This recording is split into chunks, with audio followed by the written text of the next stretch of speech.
tous nos participants, toutes nos participantes en ligne présentement.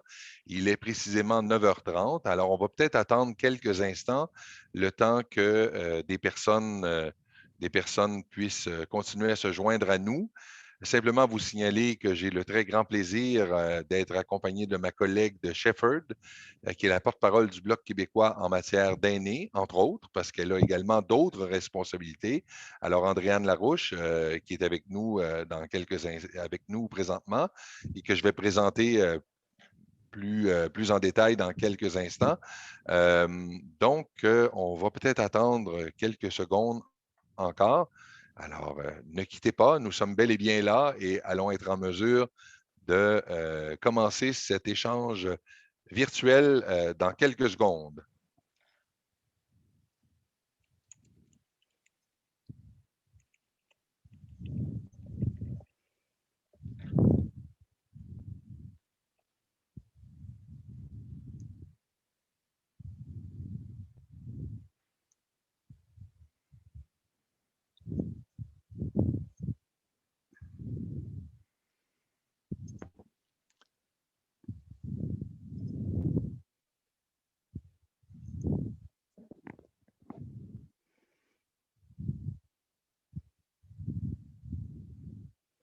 Alors, je ne veux pas non plus faire attendre indûment les personnes qui se sont connectées. Je vais donc commencer doucement, lentement, en espérant que d'autres personnes se joindront progressivement à nous. Alors d'abord, merci infiniment d'avoir accepté notre invitation. Puis mon remerciement s'adresse bien sûr aux citoyennes et aux citoyens de la circonscription de Montarville, possiblement même de la circonscription de Shefford, parce que j'ai vu qu'Andréane avait également fait la promotion de cette rencontre virtuelle dans son coin de pays, mais également Andréane, qui très rapidement a accepté cette invitation spontanément et avec enthousiasme. Alors, je l'en remercie. Euh, je suis sûr qu'on va passer un moment fort agréable ensemble. On n'est pas nécessairement pressé par le temps, donc si vous avez des questions, des commentaires, n'hésitez pas à nous en faire part, soit, comme on le dit en latin, dans l'espace chat ou dans l'espace Q et A. Donc, n'hésitez pas à nous faire part de vos questions et commentaires. Andréane Larouche, ma collègue de Shefford, des porte-parole du Bloc québécois, entre autres, en matière d'aînés, nous adressera la parole pendant quelques instants pour, pour placer un peu les enjeux des problématiques auxquelles ont été confrontés nos aînés ces derniers mois, des difficultés auxquelles ils sont confrontés d'une façon générale et des façons dont on pourrait contribuer à améliorer leur qualité de vie. Et par la suite, évidemment, on va entreprendre un échange avec les participantes et participants pour faire en sorte de répondre autant que faire se peut aux différentes questions et aux commentaires qui pourraient être formulés. Donc, encore une fois, merci beaucoup. Alors, je vais donc vous présenter ma collègue de Shefford.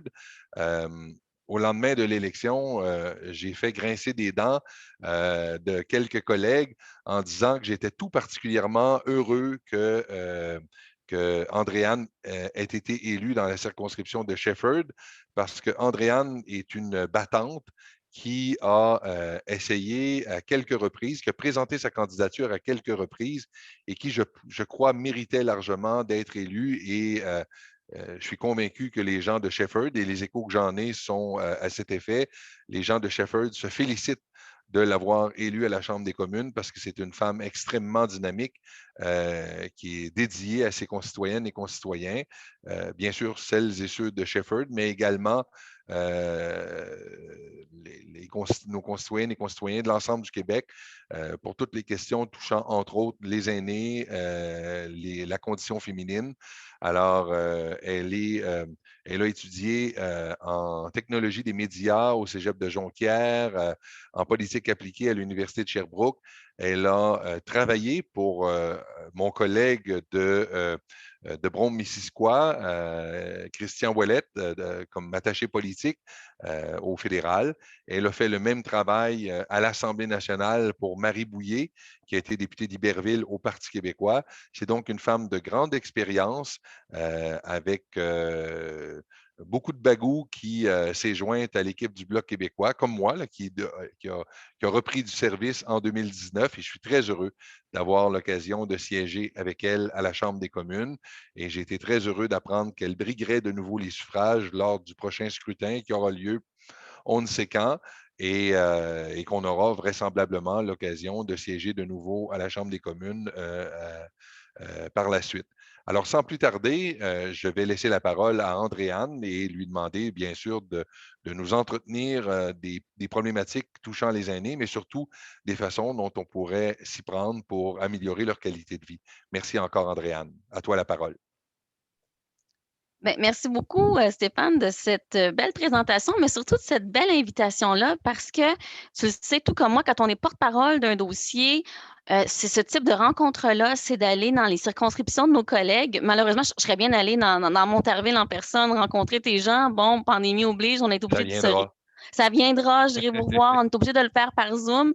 Mais ce genre de rencontre-là, ça nous permet de nous nourrir comme porte-parole, d'échanger, de voir comme le dirait un certain M. Gendron, est-ce qu'on est sur les bons picots avec nos positions politiques? Donc, c'est un plaisir d'être là ce matin dans Montarville avec mon café à côté de moi pour échanger. Puis je sais qu'avec l'Internet, la beauté de la chose, c'est que maintenant, on le sait, on se doute qu'il y a des gens d'un peu partout peut-être qui peuvent se joindre à nous, et pas seulement de Shepherd ou de Montarville, mais même à travers le Québec pour avoir fait, comme tu l'as bien dit, d'autres rencontres dans d'autres circonscriptions, on se rend compte que ça rayonne. C'est le petit avantage d'Internet. Parfois, ça permet à plus de gens de se joindre à nous. Et effectivement, Stéphane, tu l'as bien dit, j'ai eu l'occasion, moi, de te suivre lorsque j'étais adjointe politique de Christian Ouellet, un collègue que M. Ouellet appréciait particulièrement, et ensuite avec Mme Bouillé aussi à Québec. Donc, tu as connu les deux parlements. Et pour moi, c'est un plaisir de pouvoir siéger à tes côtés. Tu m'avais même fait l'honneur d'être mon orateur lors d'un événement bénéfice pour ma campagne de 2018. Et chaque fois que je t'entends, chaque fois que les gens t'entendent, j'ai des échos, tout comme tu en as peut-être de Shepherd, mais j'ai des échos également de ta verbe et de ton humour aussi, Stéphane. C'est ce que je note. On a beaucoup de plaisir en ta compagnie. Donc, on apprend en même temps, parce qu'en tant que porte-parole des affaires étrangères, tu mènes ce dossier-là et notre caucus aussi, hein, auquel je me suis joint parce que je considère que, surtout dans mes enjeux de femmes, il y a beaucoup de choses à l'international à faire pour améliorer la condition des femmes. Et je sais qu'il y a plusieurs femmes d'ici qui sont solidaires et qui aimeraient voir la situation s'améliorer sur l'ensemble de la scène internationale. Alors voilà. Mais ce matin, on pourra, s'il y en a qui ont des questions par rapport à la condition féminine, on pourra échanger. On n'est pas limité. Mais d'abord et avant tout, je sais que Stéphane, tu as la cause des aînés à cœur et c'est la raison principale pour laquelle tu m'as invité ce matin. Alors, comme je dis, je vais prendre quelques instants pour mettre la table parce qu'on le sait. Juste un petit historique. Tu t'en rappelles, Stéphane, déjà, en tout cas, quand j'étais adjointe, ce qui m'avait marqué, c'est que les gens qui venaient nous voir, qui avaient les besoins, il y en avait énormément au bureau, qui sont des personnes aînées. Et le Bloc a toujours été sensible à cet enjeu-là. Je me rappelle notamment, moi, en 2010, 2009, tout le combat pour rendre un peu plus automatique, pour que les gens puissent avoir accès plus facilement aux suppléments de revenus garantis, qui est la façon aussi d'aider les aînés les plus défavorisés. Donc, ce programme-là sert à ça, entre autres. Donc, tout ce combat-là du Bloc québécois qui reconnaît que nos aînés méritent de pouvoir vieillir dans la dignité. C'est pas nouveau là, que le Bloc québécois se préoccupe de cette question-là. Et en 2019, moi, je me rappelle avoir participé lors de la campagne électorale à plusieurs débats et déjà, on voyait que les positions des libéraux et notre position étaient complètement différentes. Les libéraux, déjà à l'époque, proposaient une hausse de 10 pour les aînés de 75 ans et plus. Déjà, dès la dernière campagne électorale, les libéraux souhaitaient créer deux classes d'aînés, alors que nous, on martelait qu'il fallait aller beaucoup plus loin, donc jusqu'à 110 par mois. Et évidemment, des 65 ans, parce que la sécurité de la vieillesse, c'est le programme universel, c'est normalement offert à tous les aînés des 65 ans et plus. Donc, pourquoi créer ces deux classes d'aînés-là? Donc, déjà, dès les débats de 2019, j'observais cette différence-là dans nos approches entre les libéraux et nous. Et dès la première journée où on a été en chambre, on m'a fait poser une question à la ministre des Aînés. Pourquoi cette idée-là d'augmenter la sécurité de la vieillesse à partir de 75 ans seulement? Et je me rappelle, elle avait traversé la chambre Et elle était venue me dire, ben oui, c'est une bien bonne question. Et honnêtement, ça a été la seule fois où elle a dit quelque chose de positif par rapport à cette idée-là, parce que finalement, après, les libéraux sont revenus avec leur idée de maintenir leur promesse seulement pour les 75 ans et plus. Donc, on n'en entendait plus parler. La pandémie est arrivée et les libéraux ont aidé beaucoup de gens, mais nous, au Bloc québécois, rapidement, on s'est rendu compte que s'il y avait des gens qui n'avaient pas été aidés durant cette pandémie-là, ben, c'était les aînés. Et là, maintenant, je vais revenir. Donc, si on fait un petit historique, donc on le sait tous, là, pendant la pandémie, ce sont les aînés, et surtout dans la première, la deuxième vague, qui ont été les plus affectés par la pandémie. Et la solution proposée pour nous au Bloc québécois, elle est claire. C'est des transferts canadiens en matière de santé au Québec, aux provinces et aux territoires, pour augmenter ça jusqu'à 35 %. Puis Stéphane, c'est pas juste nous qui le demandons, on l'a répété souvent en Chambre, c'est une demande unanime de l'Assemblée nationale à Québec et des provinces. Alors, on sait que les dépenses en santé des provinces n'arrêtent pas d'augmenter, et pour différents facteurs, là. Bon, il y a le vieillissement de la population, mais aussi parce que la part du fédéral, elle, pendant ce temps-là, continue à diminuer. Alors, nous, ce qu'on demande minimalement, parce que ça a déjà été jusqu'à 50 %, mais nous, on demande d'augmenter ça jusqu'à 35 %, puis en ce moment, c'est autour de 21-22 %. Et c'est ce qui va notamment permettre l'embauche de personnel pour offrir des meilleurs soins à nos aînés.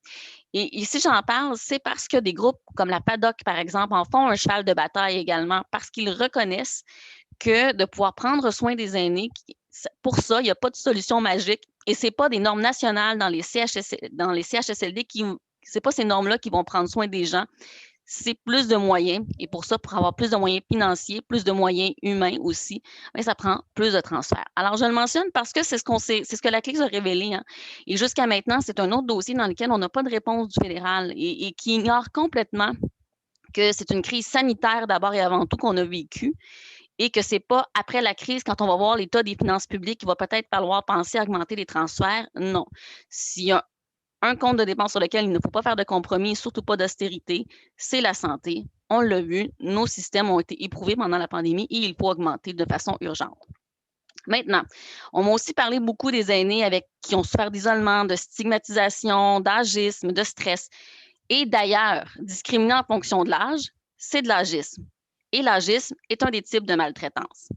Parce que ce que je n'ai pas raconté, c'est que si j'ai été choisie, Stéphane, comme porte-parole des aînés, c'est qu'avant d'être élue, j'ai travaillé avec des organismes communautaires, notamment sur la sensibilisation à la maltraitance et à l'intimidation envers les personnes aînées. Alors, ce que les aînés ont dû souffrir pendant la pandémie, quand on me parlait justement d'isolement, de stigmatisation, d'agisme, de stress, on vient chercher quelque chose qui venait me chercher profondément, c'est-à-dire un type de maltraitance. Et pour moi, c'était quelque chose qui était inacceptable. Et à ça, évidemment, on n'est pas contre. Il y a eu le programme Nouveaux Horizons pour aînés. Il y a eu un fonds d'urgence qui a été offert à Centraide. Tout ça, c'est bien, mais ça ne donne pas d'argent supplémentaire dans les poches des aînés. Et pourtant, nous, on croit beaucoup au programme Nouveaux Horizons. On ne veut pas d'autres coupures dans ce programme-là. On croit que c'est une belle occasion pour des aînés de socialiser. C'est très bien. Mais c'est simplement que la ministre, en réponse, a dit, ben nous, oui, on est venu en aide aux aînés. On a investi dans Nouveaux Horizons, puis on a donné aux banques alimentaires.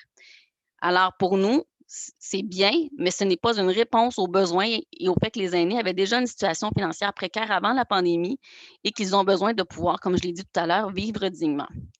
On me dit aussi qu'il faut éviter la ghettoisation. Les aînés m'ont aussi parlé, puis je veux vous entendre après, noter vos questions. M'ont aussi parlé de l'importance d'Internet comme un service essentiel, hein, parce que pendant la pandémie, ça a été souvent le seul moyen pour même des aînés de rester en contact avec leur famille.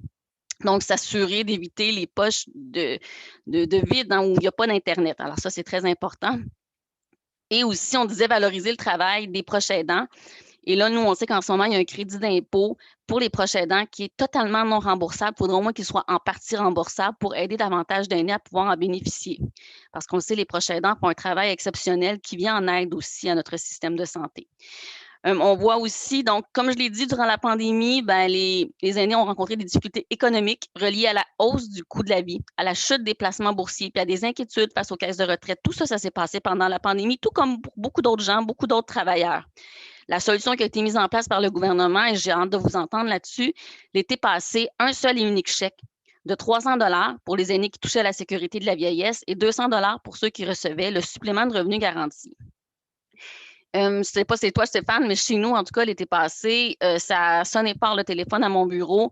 les aînés ont trouvé que c'était nettement insuffisant. Et je rappelle que c'est le seul chèque qu'ils ont reçu pendant toute la pandémie. Alors, nous, encore une fois, on est revenu à la charge au Bloc québécois. Ce qu'on propose, c'est une hausse permanente, d'indexer à long terme et de façon permanente la sécurité de la vieillesse de 110 par mois et le supplément de revenu garanti. Donc, et tout ça dès 65 ans. Donc, pour le supplément de revenu garanti, on parle de 50 pour les personnes seules, 70 pour les couples.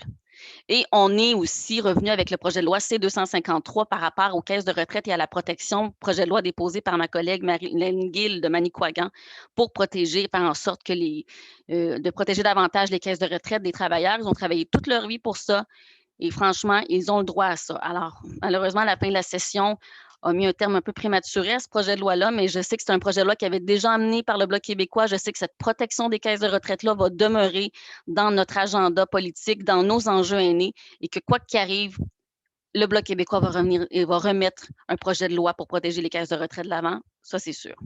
On a aussi, on le voit, l'été passé, à part le chèque unique, je ne sais pas si ça se tenait chez vous, Stéphane, mais chez nous, la fameuse aussi indexation. La FEDOC en a parlé, les gens ont reçu une hausse d'à peu près 1,50 de chèque. Bref, c'était même pas assez, comme l'a dit Mme Tassé-Goodman, présidente de la FEDOC, pour pouvoir se payer un café. Alors, il y a tout un problème avec le système d'indexation actuel qui est basé sur l'indice de prix à la consommation. Et nous, on propose donc évidemment une bonification et même une réforme de l'indexation. Est-ce qu'on pourrait faire en sorte que cette indexation-là soit plus représentative de l'évolution aussi des salaires et non pas seulement d'indice des prix à la consommation? Alors, c'est tout un système qui est à revoir pour plus qu'il y ait des hausses vraiment ridicules. Parce que 1,50, on s'entend que les aînés se sont sentis encore une fois floués, fâchés. Et encore une fois, aujourd'hui, on m'en parle souvent de cette hausse-là. On le sait aussi, il y a eu beaucoup de mythes et de préjugés. Hein. On dit, et le gouvernement nous répond ça, bien, ça s'est amélioré au fil des années. Puis bon, les gens de 65 à 75 ans, ils peuvent travailler maintenant. Donc, leur situation financière n'est pas si mal. Puis les besoins pour pouvoir se soigner arrivent surtout après 75 ans. Je résume, mais c'est à peu près ça l'argumentaire du gouvernement. Donc, comme je l'ai dit, il y a vraiment, et pourtant, la sécurité de la vieillesse, c'est un filet de sécurité et qui permet à beaucoup d'aînés d'au moins pouvoir survivre parfois parce que c'est vraiment le cas, parce que la situation des aînés les plus démunis demeure préoccupante. Et il y a toute la question aussi, comme j'ai dit, du taux d'activité. Et est-ce que les aînés de 65 à 74 ans travaillent parce qu'ils le veulent ou travaillent aussi parce qu'ils sont obligés d'arrondir les fins de mois? Il y a toute cette question-là aussi. J'ai hâte de vous entendre là-dessus et comment vous réagissez à ce fait-là. Ensuite aussi, bien, les personnes âgées doivent assumer des dépenses courantes encore plus importantes, mais pas juste à partir de 75, à partir de 65. On pense aux médicaments, aux appareils médicaux. Oui, il y en a à partir de 75, mais il n'y a pas un chiffre magique où en bas de 75, tu n'as aucun besoin d'appareil médical, puis tu n'as pas de coût supplémentaire. Puis aussi, le coût du logement qui vraiment touche aussi les personnes aînées. On le voit, il y a une hausse du prix de logement partout parce qu'il y a un manque de logement social et abordable. Forcément, ça touche les personnes aînées. Et c'est un coût important sur un budget, le logement.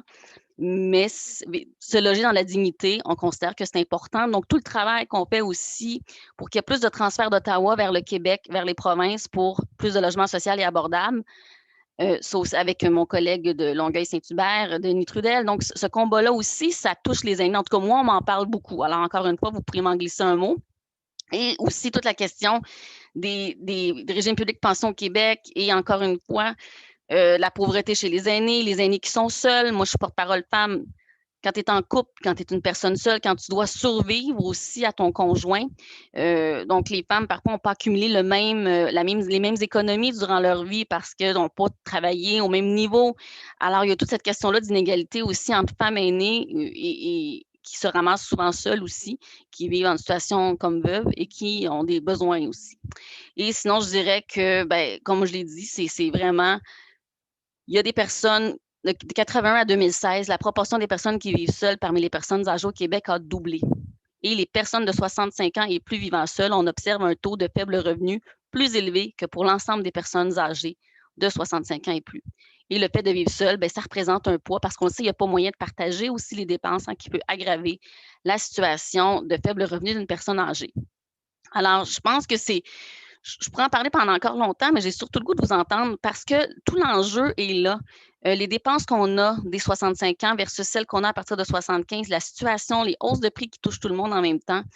Et je terminerai avec comment faire pour aider. Bien, le Bloc québécois a réussi, et ça, c'est pas rien, donc lors de la dernière session, à faire reconnaître par tous les partis de l'opposition notre motion qui demandait aux libéraux d'augmenter la sécurité de la vieillesse dès 65 ans et de mettre un terme à cette espèce de promesse qui en demeure une encore, parce que dans le budget, chers aînés, l'augmentation de la sécurité de la vieillesse n'augmentera pas avant l'automne 2022.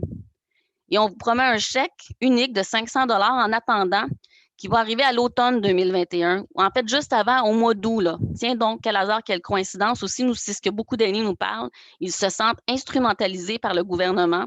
Ils sentent que cette promesse-là, elle est totalement électoraliste. Alors, ça aussi, je l'ai entendu. Alors, vous pourrez m'en parler. Et comme j'ai dit, donc, nous, on a fait reconnaître cette motion-là.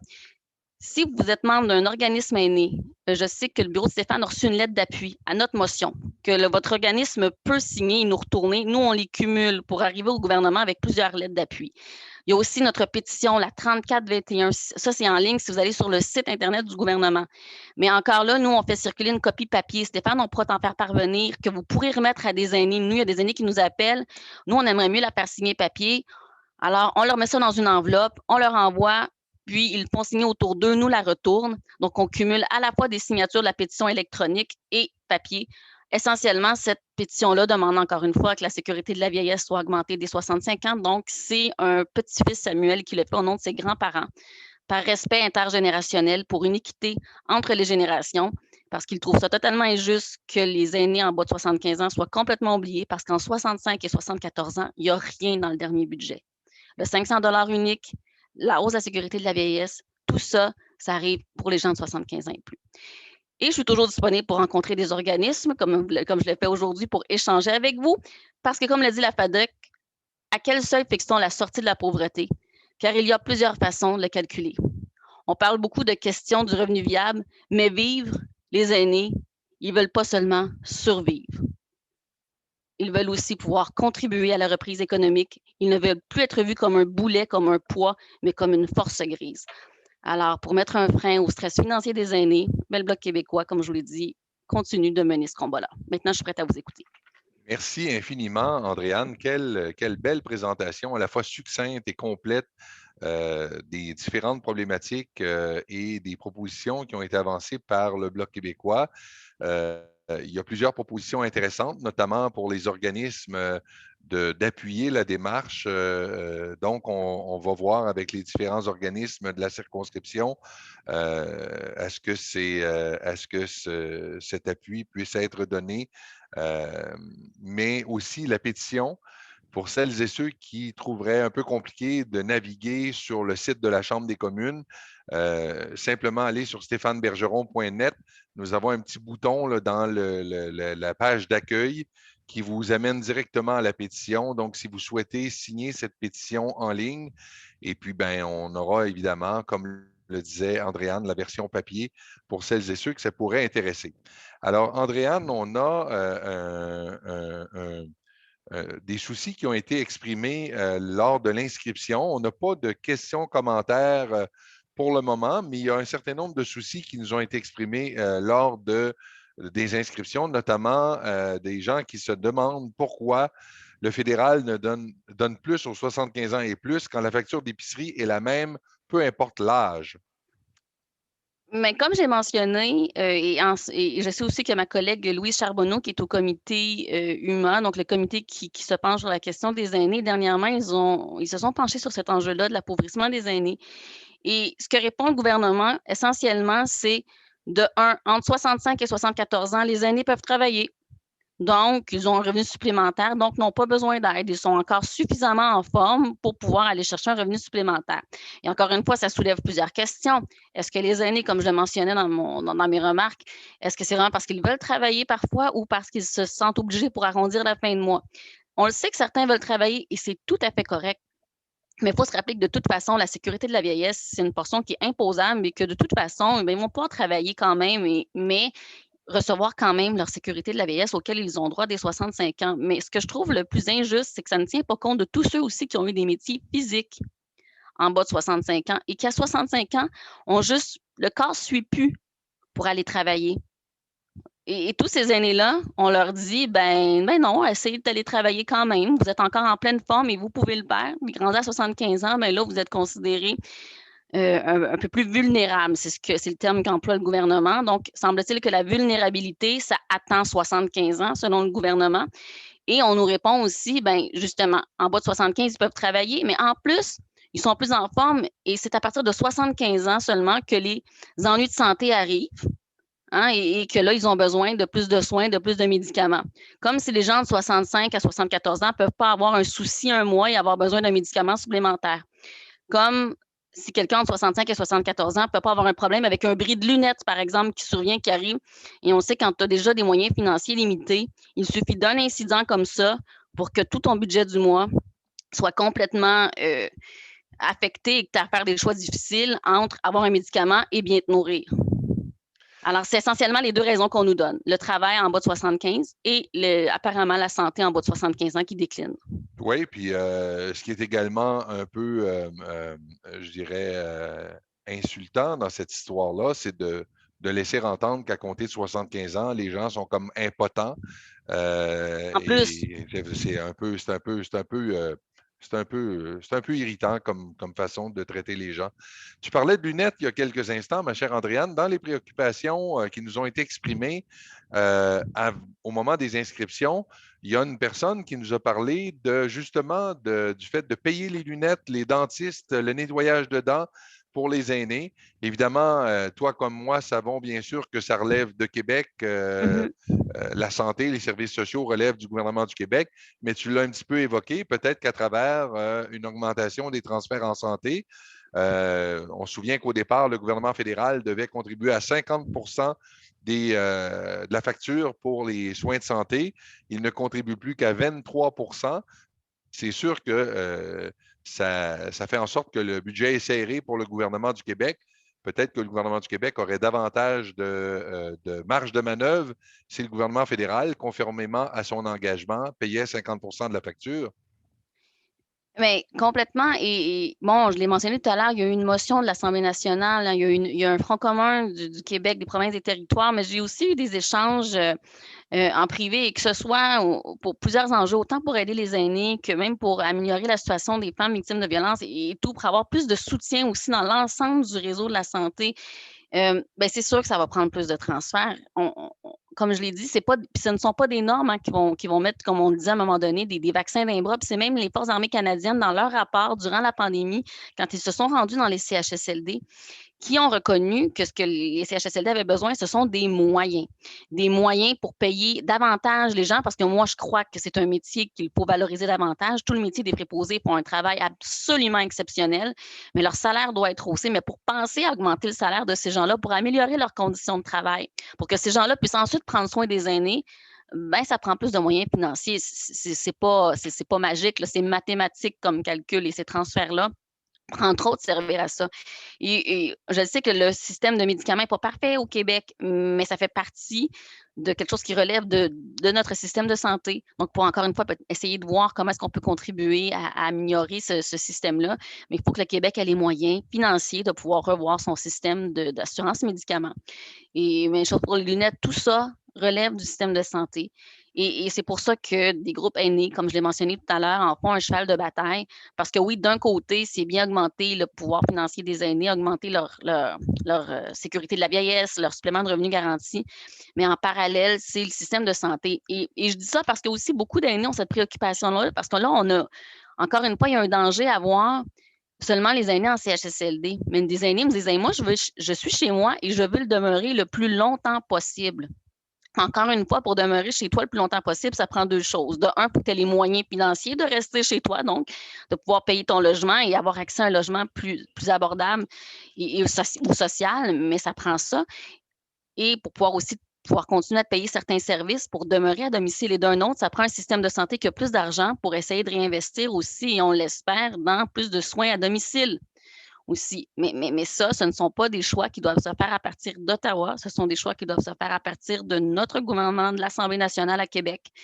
Et c'est pour ça que c'est aussi important et que c'est crucial comme demande, parce que comme j'ai dit, donc, il faut être capable de respecter ce choix-là des aînés, de vouloir vivre comme ils le veulent, peu importe où ils le sont, mais selon leur volonté pour pouvoir, comme je l'ai dit, vieillir dans la dignité. Ben, tu nous fais la démonstration, Andréane, à chacune de tes interventions, à quel point tu es connecté avec les besoins, les attentes des aînés, puisqu'au niveau des préoccupations qui nous ont été exprimées au moment de l'inscription, on nous parlait justement de soins à domicile accessibles pour tous, à faible coût ou à coût nul. Alors, tu viens d'évoquer cette question-là, qui est également très importante. Et au nombre des préoccupations également, on nous parle des soins administrés dans les maisons de retraite et les CHSLD, parfois par obligation, et on a le sentiment d'y vivre un abandon familial. Est-ce que, à ton avis, est-ce qu'on doit revenir davantage à une prise en charge par les familles, comme c'était le cas autrefois au Québec, comme c'est le cas, il semblerait, un peu partout en Amérique du Nord, du moins de façon plus significative qu'au Québec, ou est-ce qu'au contraire, il faut, au contraire ou de façon complémentaire, investir encore davantage pour des soins de meilleure qualité à l'intention de nos aînés, que ce soit dans les résidences pour personnes âgées ou les centres de soins et d'hébergement de longue durée? Mais en fait, Stéphane, à ça, il faut s'assurer qu'il y a une diversité de services offerts aux aînés, hein, que ce soit les CHSLD, que ce soit aussi, moi, dans ma circonscription, j'ai un beau modèle de coopérative de personnes aînées, donc la Brunante que je salue à Racine, qui est vraiment un beau modèle de coop où les aînés vieillissent ensemble et entre eux. Et justement, pour pallier à ce fait-là, que parfois les familles sont moins nombreuses et qu'on a moins ce soutien-là, on se recrée sa propre famille. Mais encore là, pour ça, ça prend pas de secret. Ce qu'on m'a dit, c'est que ça prend plus d'argent pour qu'on puisse au Québec faire nos choix, que ce soit des logements communautaires, des logements associables, des logements sociaux, pardon, des coopératives. Mais pour ça, ça prend un soutien financier et pour ça, il faut que les ententes, et que les transferts soient plus généreux pour le logement social et aussi, on l'a vu pendant des années, ça a freiné pour juste signer l'entente entre Ottawa et Québec au niveau du logement social abordable et communautaire. Ça tarde trop quand c'est le temps de signer des ententes entre Québec et Ottawa.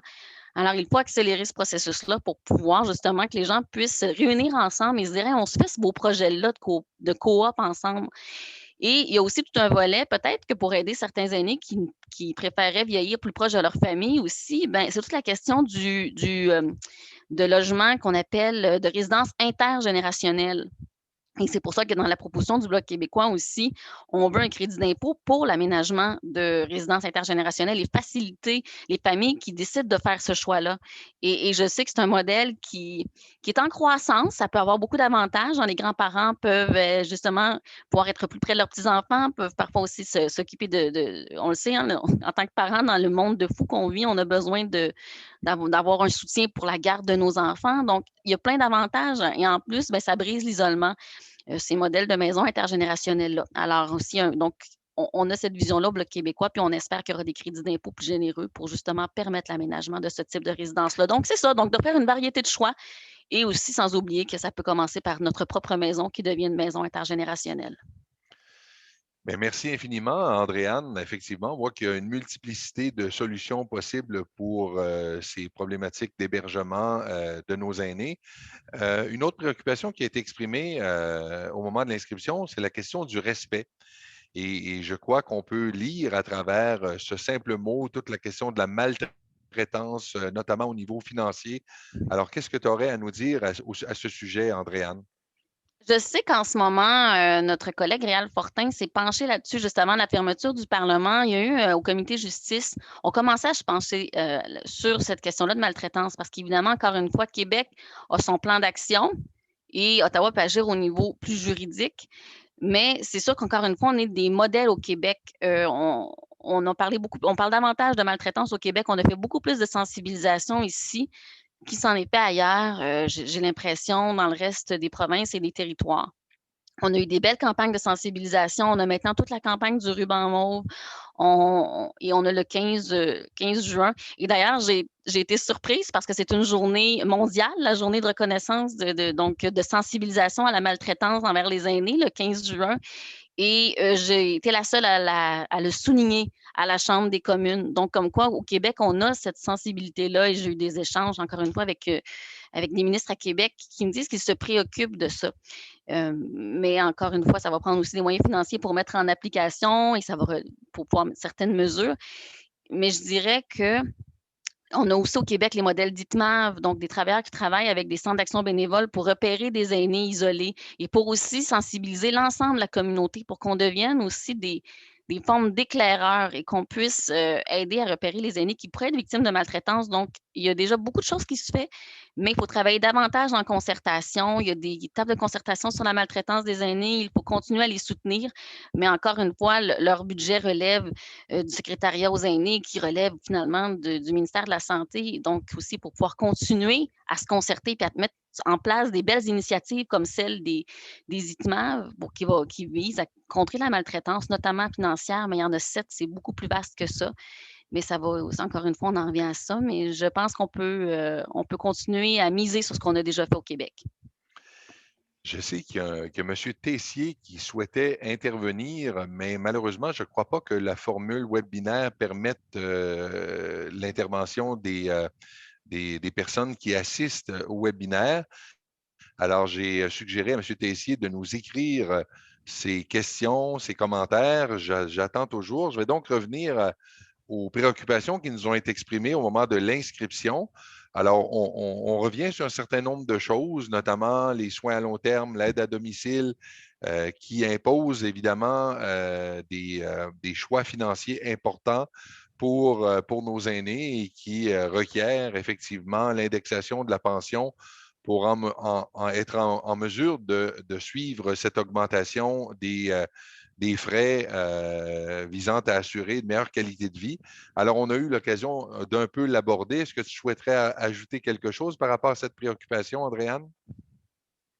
En fait, comme je l'ai mentionné, c'est tout un système d'indexation qui est à revoir, hein, parce que, bon, non seulement l'indexation n'est pas suffisante, donc il faut penser à la bonifier, mais aussi, comme j'ai dit, il y a des billets parce qu'en ce moment, elle se base sur l'indice de prix à la consommation, et alors que les salaires croissent beaucoup plus rapidement depuis des années. Donc, ça crée vraiment une grande différence entre les travailleurs et finalement le revenu des travailleurs et celui des aînés. Donc, c'est pour ça qu'il faut penser, je l'ai dit, la méthode est à revoir aussi pour calculer cette indexation-là, pour qu'elle soit plus représentative et qu'elle crée moins vraiment de différence entre d'autres indices qui augmentent et finalement l'indexation des aînés qui ne se base que sur l'indice de prix à la consommation qui crée des billets et qui fait en sorte qu'on se ramasse au bout du compte avec des indexations qui ne permettent même pas de payer un café supplémentaire. Donc, c'est vraiment tout un système à revoir, mais il faut en tenir compte. Mais d'abord et avant tout, il faut surtout augmenter la sécurité de la vieillesse à la base, donc de 110 et surtout, pour les raisons qu'on a évoquées, parce que le coût de la vie, parce qu'à long terme, tout ça n'arrive pas qu'à partir de 75 ans. Et moi, ce que je crains, c'est qu'en bas de 75 ans, les aînés qui n'auront pas cette augmentation-là, ils vont être obligés de couper aussi dans leurs économies. Donc, au bout du compte, ce qu'ils vont avoir mis en place toute leur vie à économiser va vraiment fondre beaucoup plus rapidement. Et le jour où ils vont atteindre 75 ans, oui, ils vont avoir une augmentation, mais ils vont avoir été obligés de piger dans beaucoup de leur bas de laine. Alors ça, ce qui est vraiment triste et déplorable. Nous avons ici une question qui peut être d'actualité. Dit-on, en Suisse, on parle aussi de logement intergénérationnel en mettant en contact étudiants et personnes âgées. Ces logements sont mis en avant par les universités, étant donné la crise du logement. Attendez-moi un instant.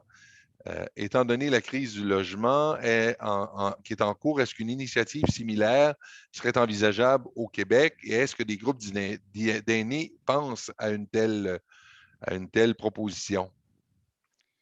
Je sais que ce type de, de modèle-là est étudié, entre autres, par la chaire de vieillissement de l'Université de Sherbrooke. Qui se penche particulièrement et qui est très dynamique et avec, entre autres, Marie Beaulieu, une chercheure exceptionnelle avec qui j'ai eu des échanges et qui, je sais que dans le coin de Quaticook, entre autres, il y a eu tout un projet de communauté bienveillante, hein. Donc, autant ça peut être peut-être un étudiant qui habite avec une personne aînée, mais c'est surtout une communauté de bon voisinage, je dirais, la communauté de bientraitance, parce qu'il faut voir la situation des aînés de nos communautés comme on est tous un peu responsables de ça et finalement, oui, l'aîné peut avoir les moyens de se payer certains services, mais si en plus il y a des voisins autour qui viennent lui en rendre certains, qui viennent à l'occasion cogner à sa porte pour dire est-ce que je m'en vais à l'épicerie, veux-tu embarquer avec moi? As-tu besoin que je te rapporte quelque chose? Donc, ce souci-là ou de se rendre compte au printemps, ben, tu as tel travaux à faire, est-ce que je peux venir de faire une journée, te donner un peu de temps pour ouvrir ton terrain? Donc, ce type d'initiative-là, je sais que c'est étudié par, entre autres, cette chaire-là de recherche parce qu'au-delà de la maltraitance, ce qu'il faut savoir, c'est que maintenant, parler de la maltraitance, la dénoncer, c'est une chose, mais est-ce qu'on peut aussi être plus positif et viser une bien-traitance des aînés? Mais pour viser une bien-traitance, oui, ça prend des beaux projets de communauté bienveillante, mais ça prend aussi, comme on l'a dit, il y a un sous-financement en ce moment en matière de logement social et abordable. Il y a une crise du logement et là, ici, une pensée particulière. On arrive au 1er juillet à toutes les familles qui n'auront pas trouvé de logement et les familles et les aînés également qui vont avoir de la difficulté à se loger à partir du 1er juillet. Et pour aussi, encore une fois, pour leur permettre de pouvoir contribuer aussi, comme je l'ai dit, de pouvoir contribuer à leur société, à l'économie autour d'eux, parce que encore une fois, il ne faut pas oublier que les aînés, ils vont surtout redonner au commerce autour d'eux, hein, à l'économie locale. Et cette contribution-là, elle est importante. Et pour ça, bien, ça prend aussi une augmentation de leur pouvoir d'achat. Donc, on en revient souvent à ça, à la problématique d'investissement en matière de logement, le fait que les aînés ne sont que la sécurité de la vieillesse et que tous les programmes qui viennent en aide pour les aider, ce n'est pas suffisant. Mais je pense que si on a une vision globale, si on augmenterait les transferts, si on avait une vision d'un logement plus social, plus abordable, si on travaillait des projets de communauté bienveillante, si on augmentait aussi leur pouvoir d'achat pour pouvoir leur permettre de se payer ce qu'ils ont besoin pour pouvoir rester à domicile, et si on leur donnait aussi, comme j'ai dit, des crédits d'impôt pour les proches aidants à partir remboursable pour les aider, reconnaître tout le travail qu'ils font pour leurs proches autour d'eux, il faut le voir, vraiment, c'est une problématique. Il y a plusieurs aspects, là, il y a plusieurs pistes de solutions, mais je pense qu'il faut essayer de travailler sur le plus possible de ces aspects-là. J'ai une préoccupation qui a été exprimée concernant le fait que les aînés se sont sentis oubliés au cours de cette pandémie, que leur bien-être n'a pas été pris en cause. Or, j'ai entendu des commentaires de gens qui disaient oui, mais les aînés, au fond, on leur demandait de rester à la maison, donc leur niveau de dépense n'a pas augmenté. Alors, pourquoi devrait-on augmenter la rémunération ou du moins la pension des aînés? Alors, comment est-ce qu'on réconcilie à la fois cette perception des aînés qui ont l'impression d'avoir été oubliés, eux qui ont largement contribué à la prospérité qui a permis au gouvernement de se montrer généreux envers tout le monde sauf eux, qu'on n'a pas vraiment, on ne s'est pas vraiment préoccupé de leur bien-être, et d'autres gens qui estiment que, contrairement à ceux qui travaillent, oubliant qu'il y a des aînés qui travaillent, les aînés n'ont pas vu leurs dépenses augmenter et qu'il n'y a donc pas lieu d'augmenter leur pension. Alors, comment est-ce qu'on réconcilie ces deux visions qui semblent à première vue contradictoires? Bien, en fait, comme j'ai mentionné dans mes remarques préliminaires, les aînés se sont sentis ghettoisés, hein. On leur a demandé de rester chez eux, entre eux, dans leur logement, de ne pas sortir. Ça a eu un impact sur leur santé psychologique. Ils ont énormément souffert de stress, d'isolement. Et on le sait que pour beaucoup aussi de troubles cognitifs, la solitude et l'isolement vont accentuer ces problèmes-là neurocognitifs qui vont soit être devancés, arriver plus rapidement. Donc, il y a eu plusieurs effets sur la santé des aînés, mais je dirais qu'ils ont peut-être resté à domicile, mais on a vu aussi, il y a eu des hausses de prix pendant la pandémie, hein, et il fallait qu'ils continuent de se nourrir aussi, les aînés. Donc, ils ont eu à subir, eux aussi, la hausse des prix du panier d'épicerie. Et en plus, comme on leur demeurait de rester à domicile, bien souvent, ils devaient se faire livrer. Alors, ils ont eu parfois à payer des frais de livraison. Et lorsqu'on leur demandait de sortir, il y a eu aussi parfois une réduction des services de transport en commun. Donc, ils ont dû se payer des taxis. Ce sont des sommes supplémentaires de transport pour pouvoir se rendre à leurs rendez-vous médicaux. Donc, et tout ça a continué pendant ce temps-là. Leur logement ne se payait pas tout seul, même si on leur demandait de rester chez eux pendant la pandémie, même s'ils demeuraient chez eux. La hausse du coût des logements qu'on observe, elle s'observe aussi pour les aînés. Et la taxe COVID, pour tout le reste de leurs achats, évidemment que les aînés ont eu à la subir aussi, hein, parce qu'on l'a vu, plusieurs commerçants, pour certains services, ont fait une taxe COVID, bon, pour payer une partie aussi de prix qu'eux avaient à assumer pour, pour avoir justement toute la question sanitaire. Donc, ils ont eu aussi à payer cette taxe COVID-là.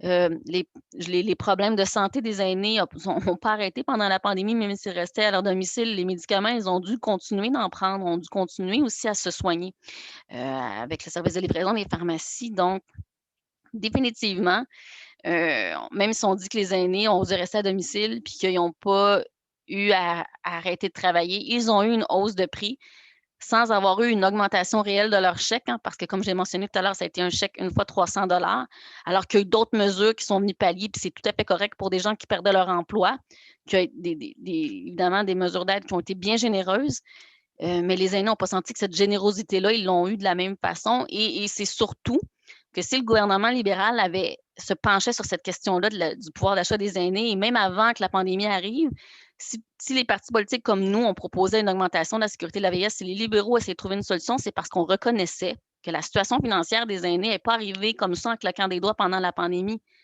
C'est, comme je l'ai dit, une suite depuis des années de problèmes avec, entre autres, l'indexation de cette pension-là. Et en plus de ne pas être augmentée, l'indexation fait en sorte qu'elle est augmentée d'une façon ridicule.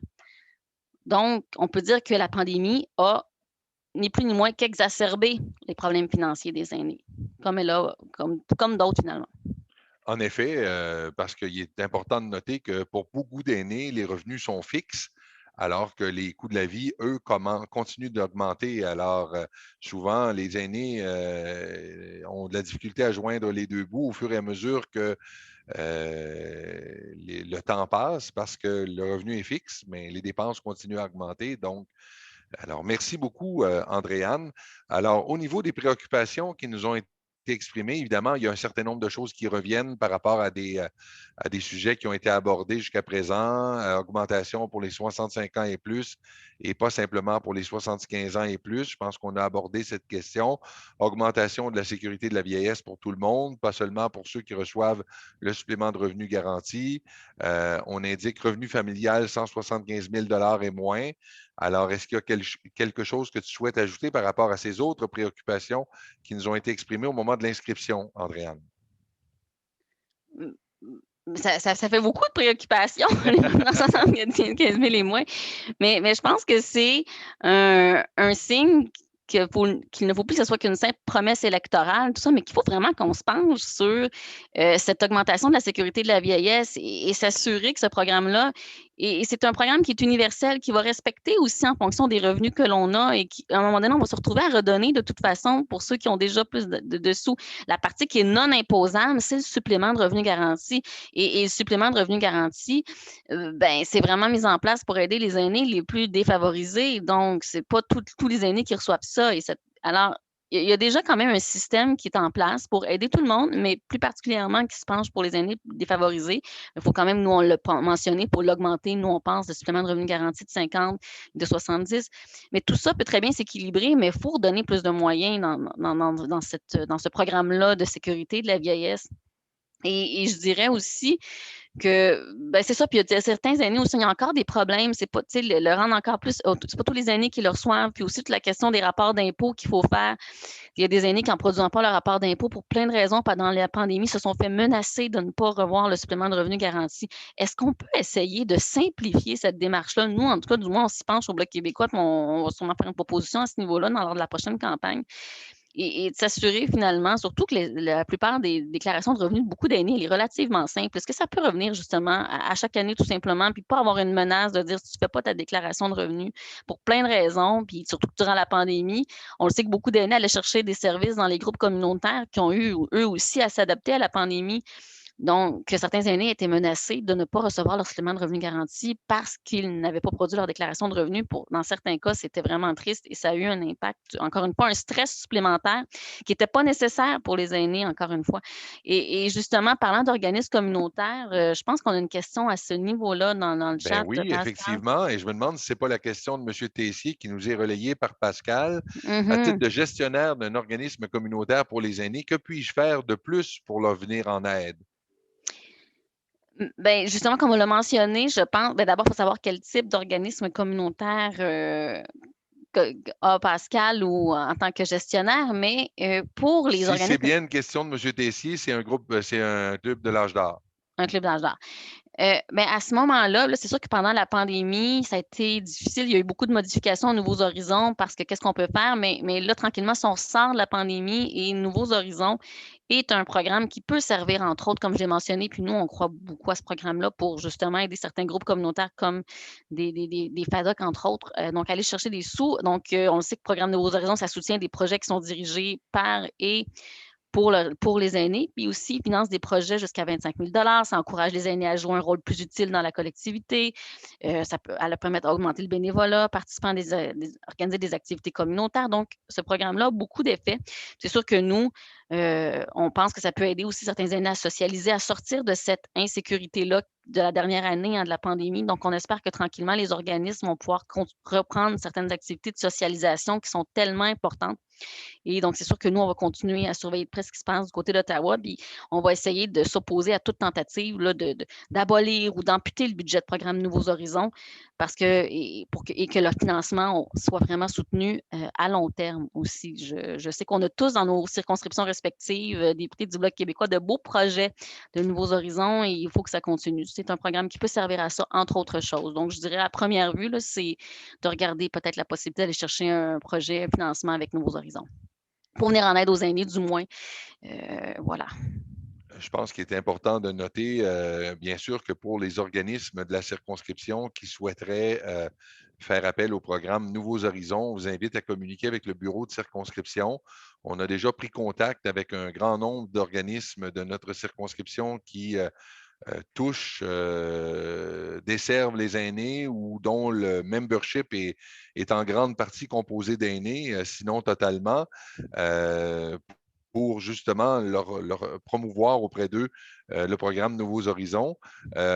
Mais bien sûr, des groupes comme l'Âge d'Or, mais également d'autres groupes, on pense au Cercle de fermières ou l'AFEAS, font un certain nombre de propositions visant l'amélioration des conditions de vie des familles, des aînés.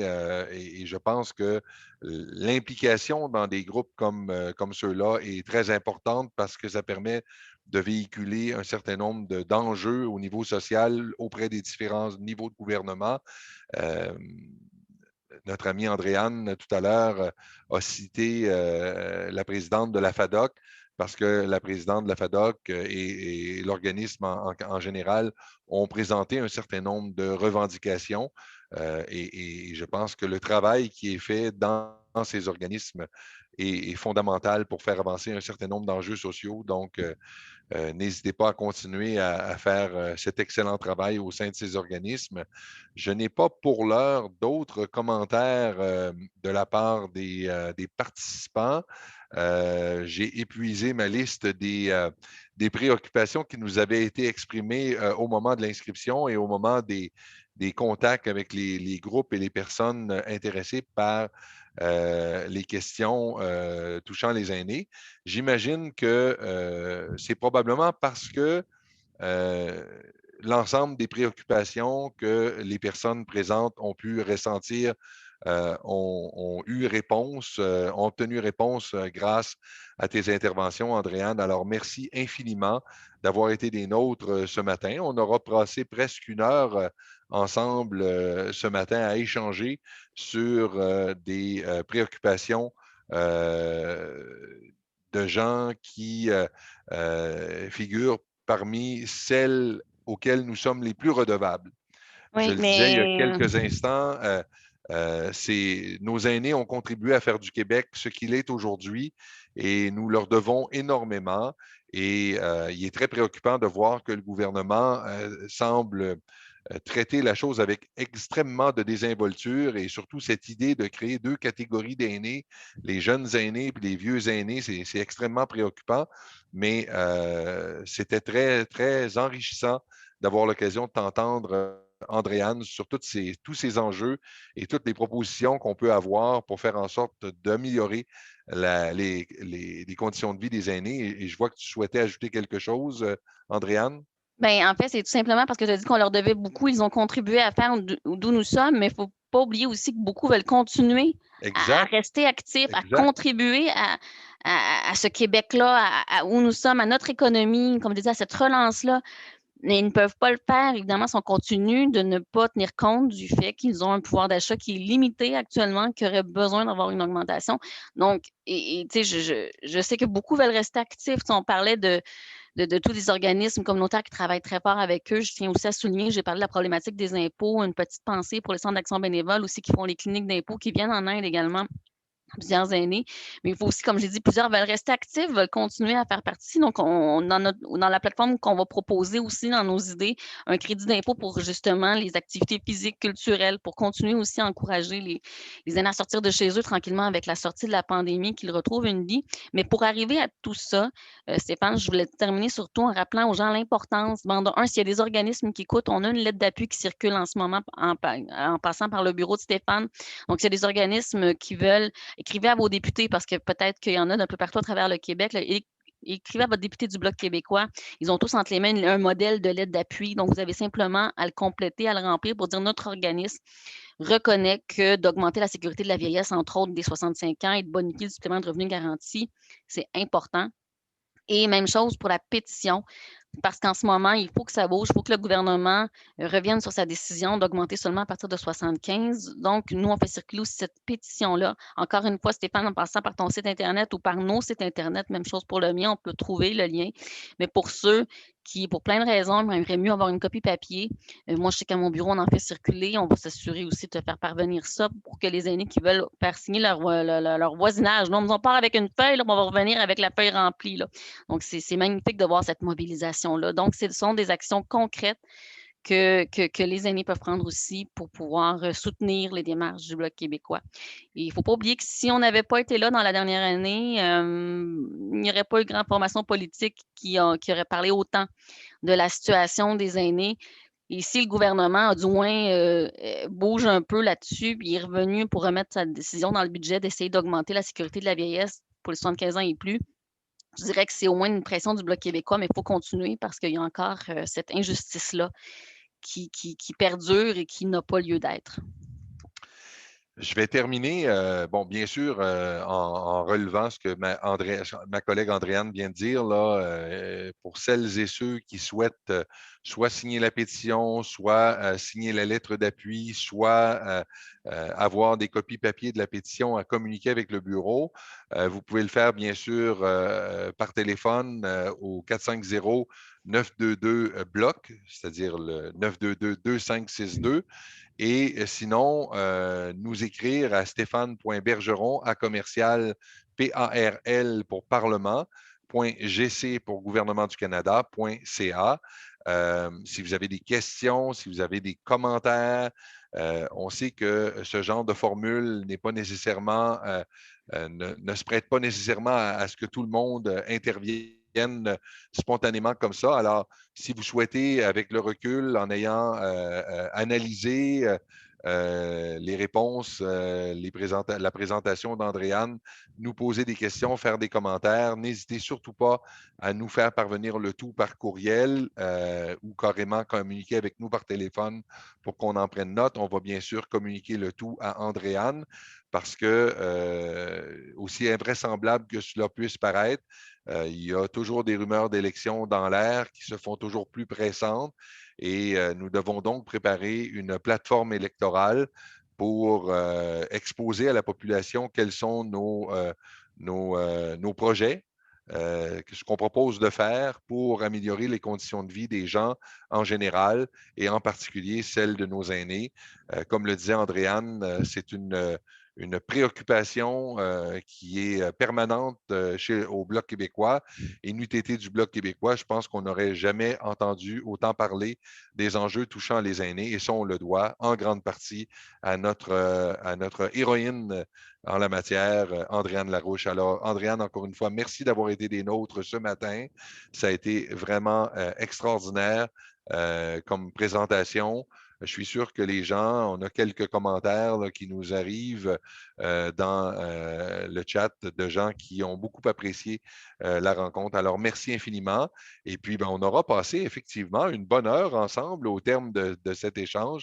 Et merci d'avoir consacré cette heure à échanger avec les aînés de la circonscription de Montarville, Andréane.